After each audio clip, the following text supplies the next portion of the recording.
আমি 494। বলছি কেমন লাগছে তুমি রাজ্যে তৃতীয় হয়েছো? হ্যাঁ, অবশ্যই খুব ভালোই লাগছে। এই রেজাল্ট শুনে খুবই আনন্দ লাগছে। এখন কতক্ষণ পড়াশোনা করতে? আমি নিয়ম মেনে পড়াশোনা করতাম না, যতক্ষণ ভালো লাগতো নিজের ইন্টারেস্টে পড়াশোনা করতাম। তাও 8-9 ঘন্টা পড়াশোনা করতাম দিন। হ্যাঁ, মাধ্যমিকে আমি চতুর্থ হয়েছিলাম। কত নম্বর পেয়েছিলে? আমি 494 নম্বর পেয়েছি। তোমার কতগুলো টিচার? আমি আমার স্কুলের সমস্ত শিক্ষক শিক্ষিকা, আমার টিউশন টিচার, সবার কাছে আমি কৃতজ্ঞ। আর তাদেরকে আমি আমার আন্তরিক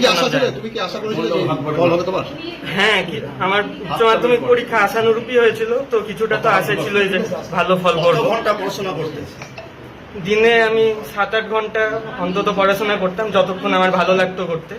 প্রাইভেট টিচার কটা ছিল? আমার প্রাইভেট টিচার 5-6 জন ছিলেন। বলছি পড়াশোনার ফাঁকে কি দেখা পছন্দ করতে? পড়াশোনার ফাঁকে বিভিন্ন বই, গল্পের বই পড়া বা বিভিন্ন এডুকেশনাল ভিডিও দেখে, এগুলো আমি পছন্দ করতাম। বলছি ইন ফিউচার কি হতে যাচ্ছে? আমি ফিউচারে ইঞ্জিনিয়ারিং লাইন নিয়ে এগোতে চাই। এমনি খেলাধুলা করতে? খেলাধুলা তো গত 2 বছরে কমে গেছিল পড়াশোনার চাপের জন্য। তার আগে খেলাধুলা করতাম। ফেভারিট ক্রিকেটার কে? ফেভারিট ক্রিকেটার বিরাট কোহলিকেই আমি বলবো, আর প্রিয় ফুটবলার হলেন সন হেউন।